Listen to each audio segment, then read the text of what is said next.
Masking correct. Ano na siguro?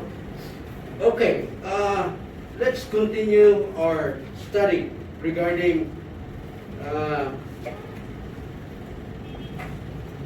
the policy for church growth and church health and growth.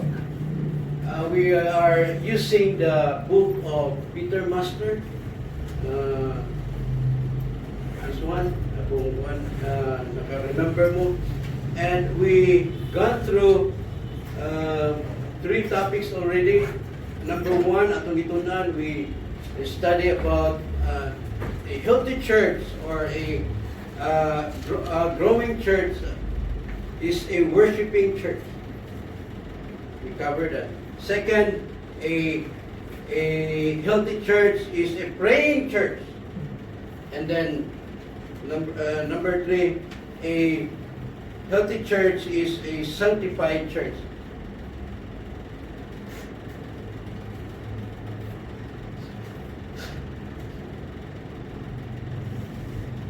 Wala ko ikuan na. Daanan niya akong kuan. Kasi I don't know. Before pag COVID, wala na. Labi na yung aircon. Medyo now. But anyway, okay. Now, the text nga iya gamit diri, we are going to talk about church as a working church. What does that mean? Because some comments, especially this time, katong panahon nga na kuan gyud na lockdown, na walay simba, and na mga comment that the church was paralyzed that time. Di sila kaliyok.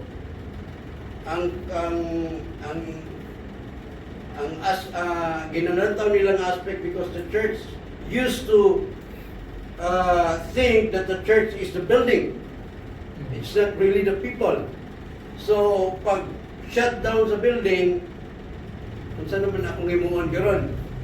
So, hindi na sila ka-function as a church. And I think this is a good topic for us. Also, ang atong text, ang gigamit niya is 1 Corinthians 15:58. Let me read this to you, okay? 1 Corinthians chapter 15, verse 58. Therefore, my beloved brethren, be steadfast, immovable, always abounding in the work of the Lord, knowing that your toil is not in vain in the Lord. This is our text. Now, let me read to you about the, ingon sa more than 50 years pastor si Peter Master sa church ni Spurgeon, okay, sa Metropolitan Tabernacle. This is his personal observation. Let me read to you.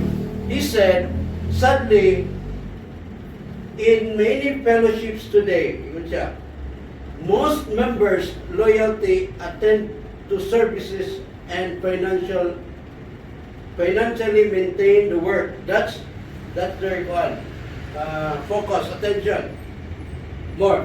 But beyond this, they are little more than comfortable observers. So, what he is saying, he said that the mindset of the Christians are having the attention when we talk about the work of the Lord. It's more on coming to church, just sit down and then listen and then give offerings, tithes. But beyond that, it was just nothing else. They were just comfortable observers. They just sit down. Wala na, no more than that. So, I don't know if you agree sa iyang sulti. That is why gihagit niya ang mga Kristiyano. He said, let us champion once again the biblical doctrine of working church. Huh? Let us bring back the concept of work ethics, Christian worker, that the church must work, not only working in the company, but you are working for the Lord. When you are going there, you serve God, you work God there. Nga na ang mindset. Let's champion. Isa sa mga example sa church history na ay part dito ang mga Puritans. Tawag sila na the golden age in the history, the Puritans really makita yun mo ilang pag-work. Una nga makaproduce sila very pulido yun yung trabaho. Everywhere. Bisan unsang klase ng trabaho pag makatungtong ang mga Puritans na pero di mukhaan yun, busiga yun. Wow! Kaya pa nag-delight na ay something, ani nga tao. Pag asa sila ma-assign. That's a good idea. Let us champion once again. If we forgotten the church with regard to work, then we have to bring back the biblical concept of working in the Lord. Now, let me explain the verse, okay? Wala man niya gi-kuan yun, but I try to really hope we understand this verse. Ingon siya there is a first word, therefore. Paul concluded his discussion about believers' resurrection. Remember, First Corinthians 15 series of the topic is about the resurrection of Christ, the resurrection of the believers. And then he concluded in verse 58, therefore, that's the conclusion, which means that believers of Christ are victorious over death and secured their lives with God forever. Nana sila na pag mabasa na nimong 1 Corinthians 15, na iya gilatag ni Apostle Paul. Ingon siya, therefore, having that mind, before therefore, this is the concluding part. Now, ingon siya, therefore, my beloved, please note, Paul expressed his heart toward this church, even though this church, Corinthians, was so pitiful and many wrong practices going on inside their fellowship, their congregation. Grabe ba yung Corinthian church? They were divided. Kanapay mga misconception about gifts. So, although ang pinaka-problematic, immorality, diri sa Corinthians, ang grabe ni ka church. Yet, bisan nga na ang ilang situation, yet Paul loved them so much. And by saying, my beloved, it was evident that these people very dear to his heart. Siguro siya, I understand your problem, but remember, you are still church. You are very dear. That's how we understand when Paul said, therefore, my brethren. That's an expression of pastor who are really love his people, God's people. Then he gave an instruction, of course, and the instruction is more on, okay, you are secure. Someday you will be resurrected as Christ was the firstborn of the resurrection. You will say you are secured forever with God. Then how are we going to live? That's the idea. Presently, while those things of these in the future not yet happened. What are you going to do today? Present. Just because their future has been secured already in Christ doesn't mean they have nothing to do in the present. Anyway, luwas naman ko. Punta pa ba akong imoon? So that's not the text talking about. Now, the main verb of the passage is the word be. Imagine that. Be. That's the main verb. I may be wrong, but I look at that and then, that's the main verb. Ginis. Okay. Ginis. Pastor Joe, Master, aning mga terms sa Greek. And the subject of this verb is the word brethren. Okay? So when we say brethren be, that's a complete clause, that's a complete sentence. Kaya nanay verb, nanay brethren, regardless of what kay be, di pa kayo nato masabtan, pero kung verb na siya and then nanay subject, verb and subject, that's a complete. So, meaning, all the words in this verse are dependent upon these two words, brethren, be. Now, one of the meanings of the verb be is the word continue. Pag be niya ang meaning niya is to continue. Brethren be, brethren continue. That's the meaning. And Paul used two adjectives. What's the adjective there? Brethren, be what? Steadfast, immovable. Two adjectives that relates to the verb. Therefore, the meaning of this verse is, this is the meaning, all the believers of Christ must continue in a steadfast, immovable manner. Must continue. If you are a believer, Corinthian church, you must continue steadfastly. That's how the Christian look like. Steadfast, I don't know, say. Murag, iman pa siguro ka lang. Murag military. Steadfast ba? Murag, what's that steadfast? Murag. Basta that's how the adjective aning verse. Immovable. But the idea is that whatever circumstances, still you are there.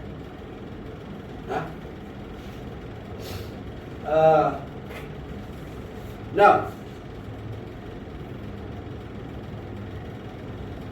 in other words, take notice, no true believers of Christ will turn their back to the old life. Once you become a believer, then no way for you to go to the old life. There may be some remnants of the old life in as you go along, like something that still napagamo ni before katumpuan ko, wala pa ko na save. Still I'm doing this, but there's no way to really go back and stay.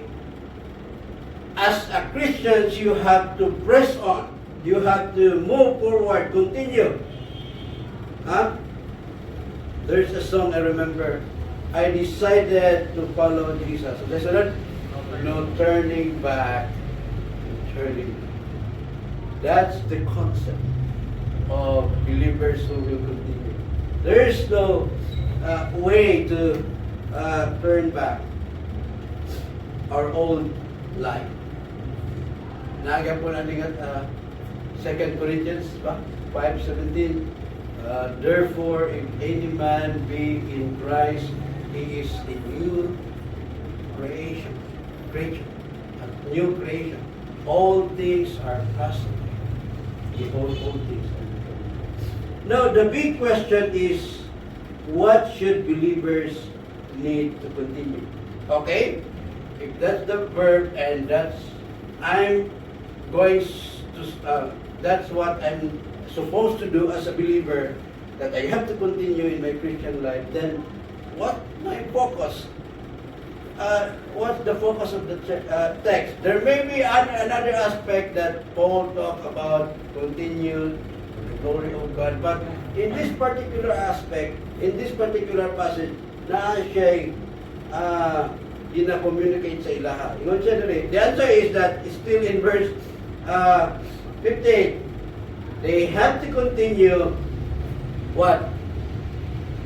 In the word of the Lord. Now, please note, this is not pastors only. This is not elders. He's talking to the brethren, the church. The church must continue to be steadfast, immovable in the work of the Lord. So each one of us, we have to move forward. We have to continue. Just because there's a lockdown in the house doesn't mean you have to stop serving God. You have to serve God in your house. The four corners of your house, mura man na yung mahimo this time. You have to do something for the Lord. Work in the Lord. And what Paul has in mind, we cannot really read, but we have to also look at the context.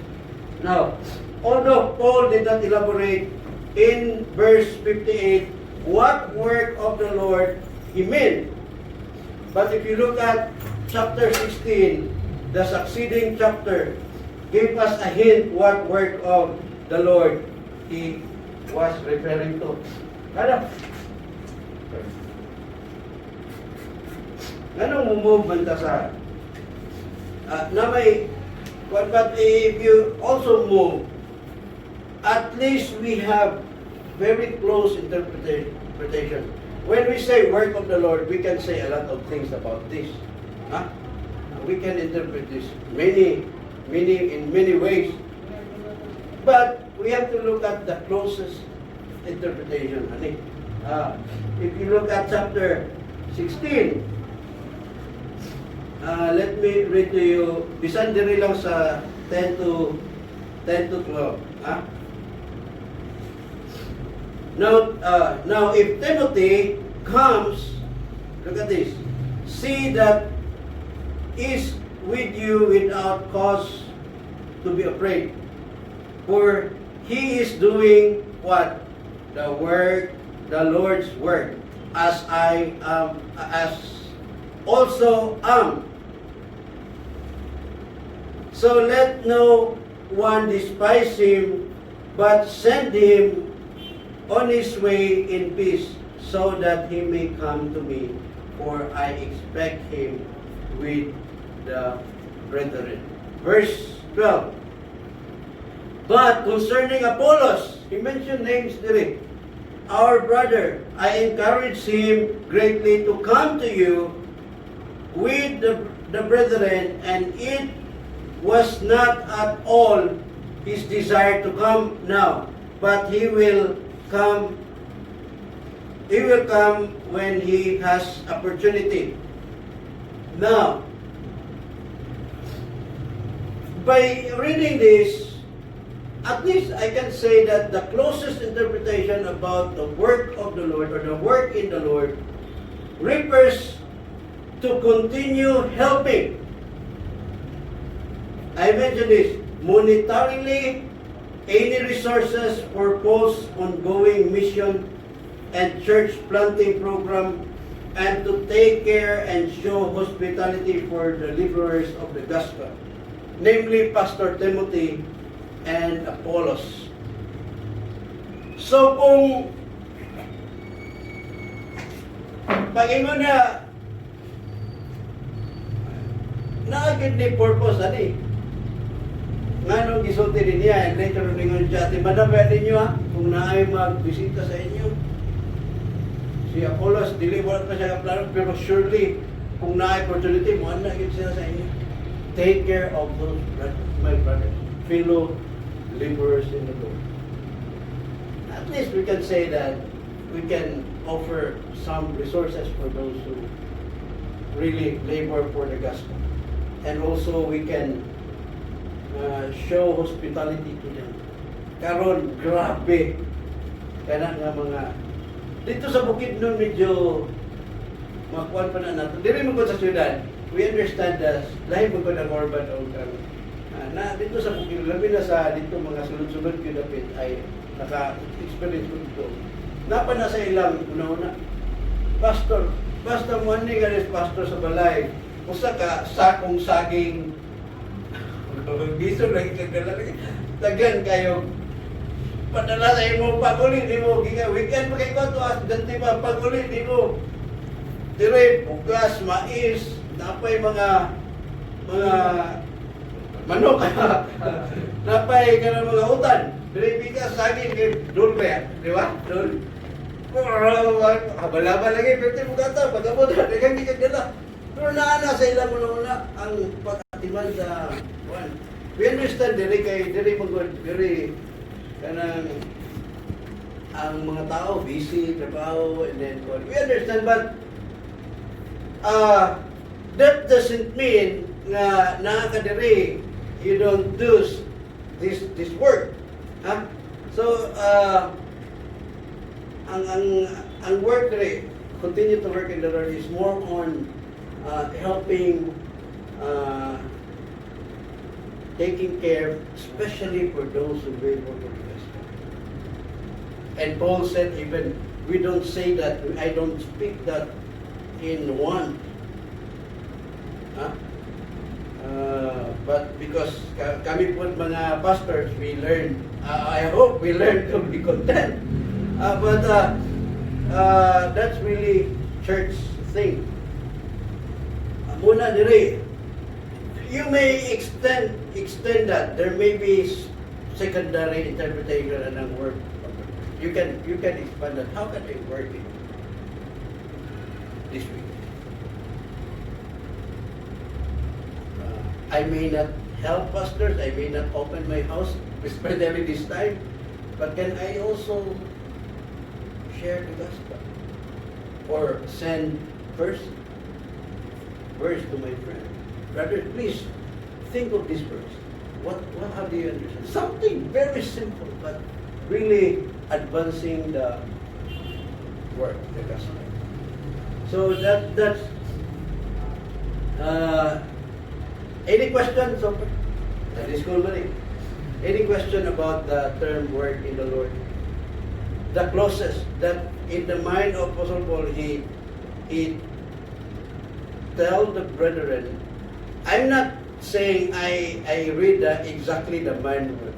Based on the succeeding verses, we can apply this. Okay, that's what Paul is talking about when he said to the church, the Corinthians, that brethren, my beloved brethren, continue to be steadfast, immovable, always abounding in the work of the Lord.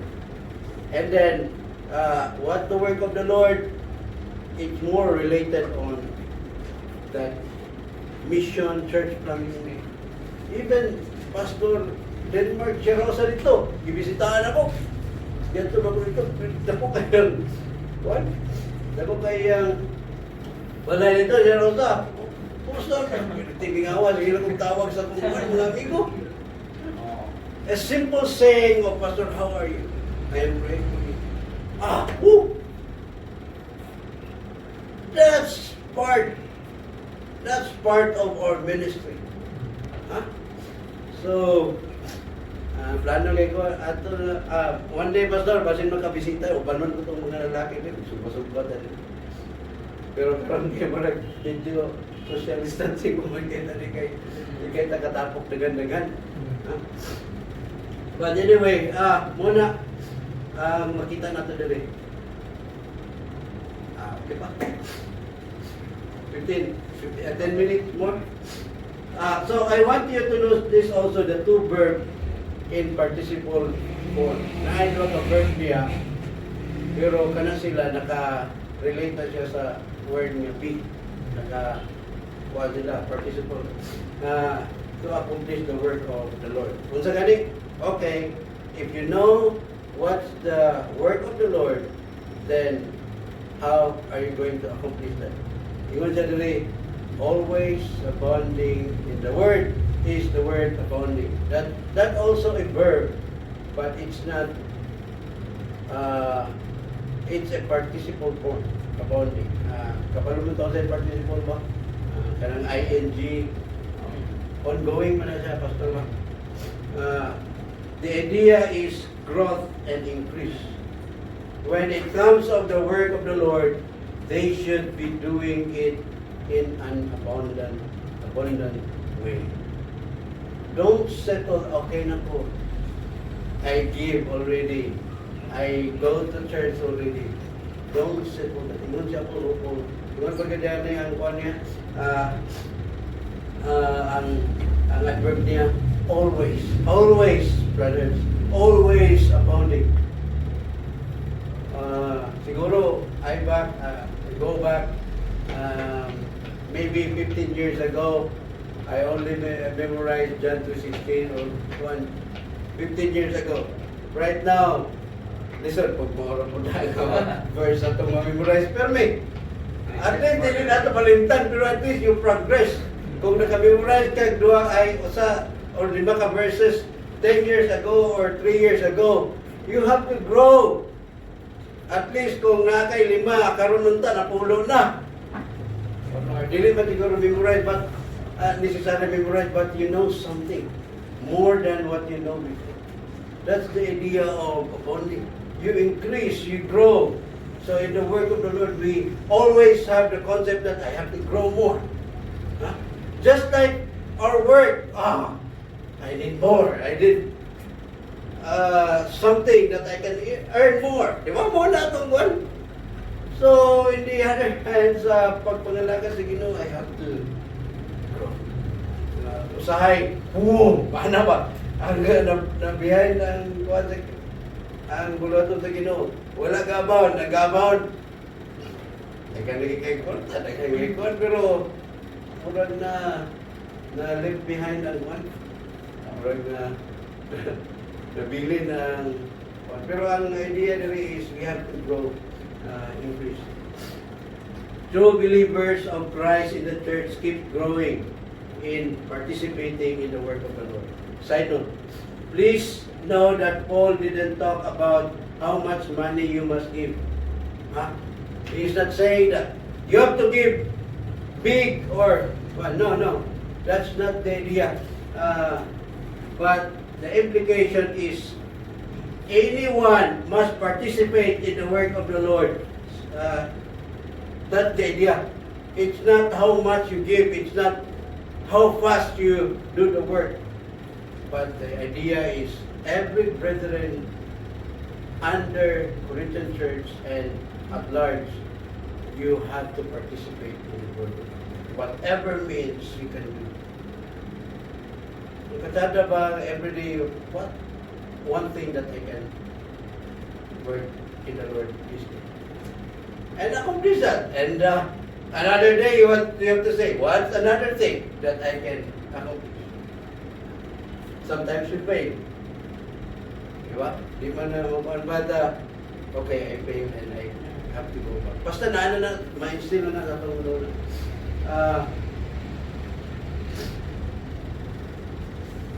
Now,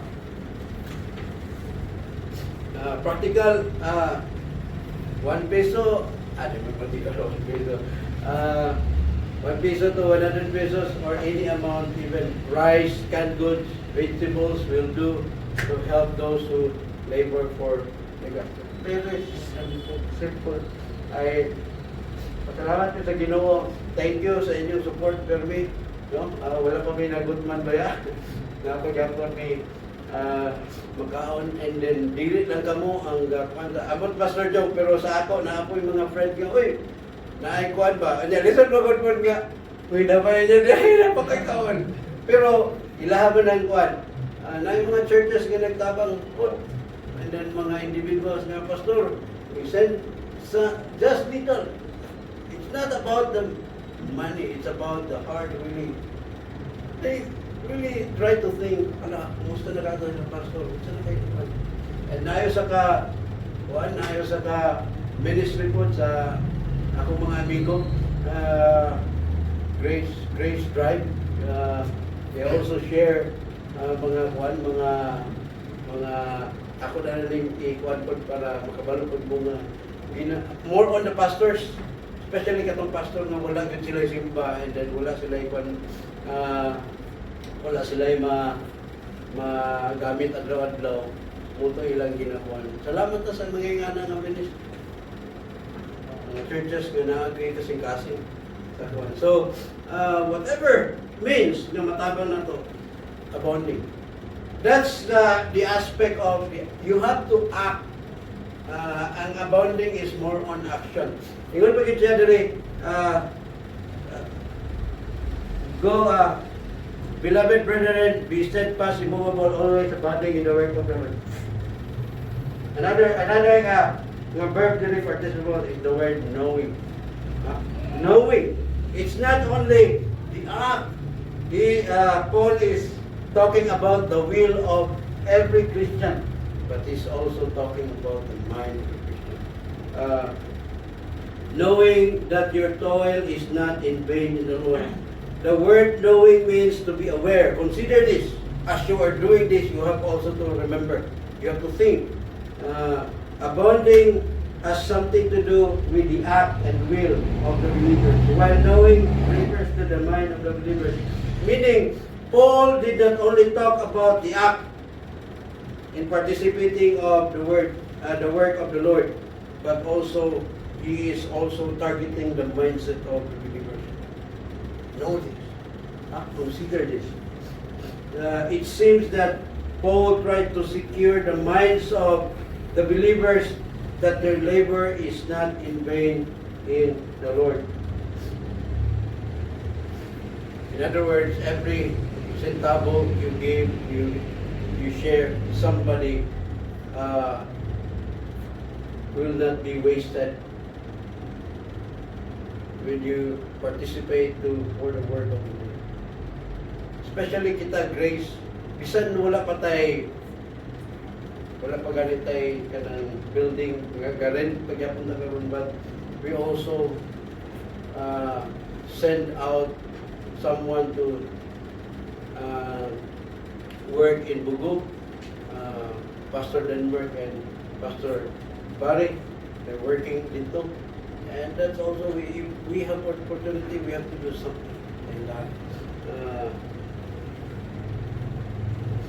Timeless truth. All believers of Christ has a place to participate in the work of the Lord in any means. Don't say, I have no gift.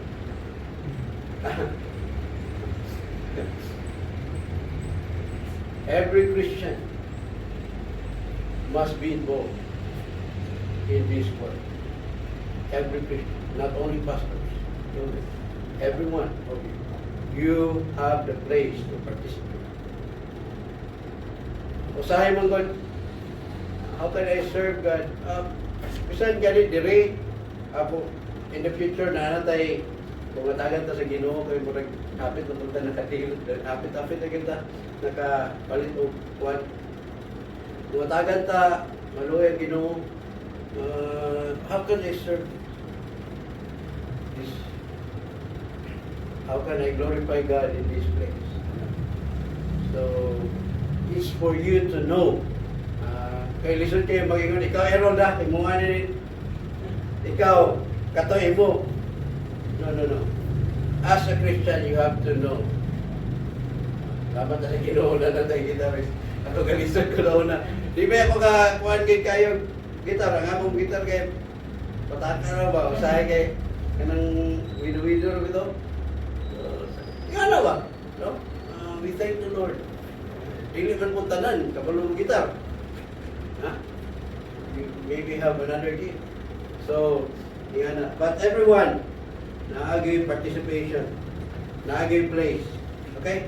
Let's take advantage as a church to participate in advancing the work of the Lord while we were or while there's still time. Mga kaigsunan, now is the perfect time. Okay? Don't say tomorrow, because tomorrow may be night. No one can. You would plan, next year, mga lagyan to banat sa gilid. There may be no more next year. Huh? Now is the perfect time to serve Him, to find something that you can start. Saan man pagsugod? Pastor, pwede isuda man saan man start where you can start. Huh? Don't start big. Start small. And then later on you will eventually grow. Hopefully, God bless atong. Again, I like the hagit. Ang hagit ni Peter Master. Let's be champion as a working church. Again, bring back those people who labor hard. The concept of working, even Paul and the people during those times. Isa sa mga grabe yun naka-impact sa ako, sa akong reading kayo na inainay ko tuon sa Philippians, si Epaphroditus, grabe! Woo! Di yun na akong imagine, grabe yung kinabulit. Basahin niyo. Epaphroditus, almost dying, working for the Lord. Kapalo ka sa iyong trabaho, tigluto, tiglimpyo. Sa panahon yun ang piso siya po. Ikan siya sa Pilipay. Kapadala ang Pilipay mga support. Dili lang support. Nagpadala siya ng tao para magtabang ito ang magatimang kanapoto. Ikan siya po support. He is very sick, almost dying. By the mercy of God, by the mercies of God, He sustained Epaphroditus and myself. Grabe. Well, let's bring back the concept of working church. Okay? God bless and let's pray. Lord, thank you sa imong pulong karon nga daw. Hinaot nga makatabang ni sa among pagpangalagat kanimo every day. We commit to you our remaining time in Jesus' name.